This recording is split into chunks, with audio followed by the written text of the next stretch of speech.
কবরের জীবনটা আসল জীবন। বিশ্বনবী দোয়া করতেন, আল্লাহুম্মা ইন্না নাউযু বিকা মিন আযাবিল কবর।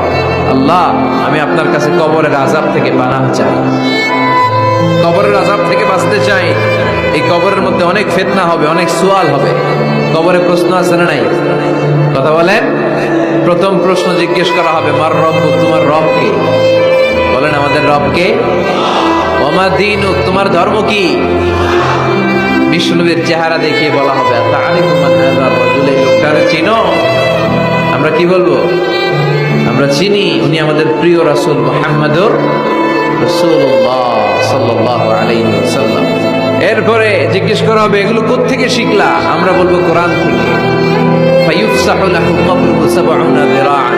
সুন্দর সুন্দর উত্তর করতে পারলে আপনার কবরটারে ৭০ হাত লম্বা করে দেওয়া হবে। ইফতাহু লাহু বাবুন ইলাল জান্নাহ, জান্নাতের দিকে একটা দরজা লাগিয়ে